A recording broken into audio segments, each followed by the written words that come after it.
அனைவருக்கும் இனிய வணக்கங்க. நம்மளே 3 முயல்கள் ஒரு பொந்துல அமைதியாக அழகாக வாழ்ந்துகிட்டு வருது.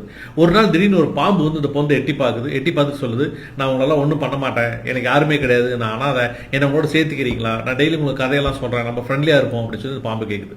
இந்த 3 முயல்களும் ஒன்று பார்த்துக்கிட்டு ஒன்று அலோவ் பண்ணலாமான்னு வச்சு சரி ஓகே பரவாயில்ல வா அப்படின்னு சொல்லிட்டு உள்ள கூப்பிட்டுக்குது. அந்த பாம்பு உள்ள வந்தது. ஒரு 2 நாள் நல்லா பேசி சிரிச்சுட்டு விளையாடி நல்லா தான் இருக்கிறாங்க.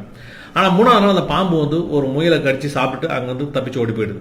மற்ற 2 முயல்களும் பயங்கர வருத்தம், இவனை நம்பி விட்டோம் இப்படி பண்ணிட்டானே அப்படின்னு சொல்லிட்டு. ஆனால் வெளியில் போன பாம்பு கம்முன்னு இல்லாமல் மறுபடியும் ஒரு 3 நாள் கழிச்சு வருது, என்னை மன்னிச்சிருங்க, நான் தெரியாமல் பண்ணிட்டேன், ஒரு தடவை தப்பு பண்ண மன்னிக்க கூடாதா, நான் இனிமேல் இந்த மாதிரி தப்பெல்லாம் பண்ண மாட்டேன், என்னை உள்ள அலோவ் பண்ணுங்கன்னு சொல்லி கேட்குது.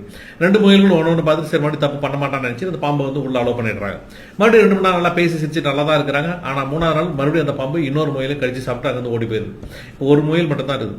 போன பாம்பு மறுபடியும் கம்முன்னு இல்லாமல் மறுபடியும் 3 நாள் கழிச்சு வந்து என்ன மன்னிச்சிரு அப்படின்னு சொல்ல ஆரம்பிக்கும் போதே அந்த முயல் என்ன பண்ணுது, அந்த வாசலை வந்து ஒரு கல் வச்சு மூடி வச்சிருது, நீ போடா அப்படின்னு சொல்லிட்டு.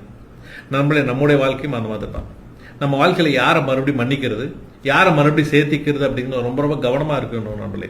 இல்லைன்னா நம்ம வாழ்க்கையில மிகப்பெரிய தோல்விகளையோ மிகப்பெரிய இழப்புகளையோ நம்ம சந்திக்க நேரிடும் நம்மளே. ஏன்னா நம்மை சுற்றி இருக்கின்ற மனிதர்களிடம் நம்ம கவனமாக இல்லை அப்படின்னா நம்முடைய தோல்விக்கும் நம்ம வாழ்க்கையில் நடக்கிற கஷ்டங்களுக்கும் நம்ம தான் காரணம் அப்படிங்கிறத நம்ம நல்லா புரிஞ்சுக்கணும் நம்மளே. அதுதான் இந்த முயல் சொல்லக்கூடிய ஒரு பாடம். வாழ்த்துக்கள். உங்களுக்கு சேனலை ஃபாலோ பண்ணிக்கோங்க. மீண்டும் அடுத்த நல்ல வீடியோவில் சந்திக்கிறேன்.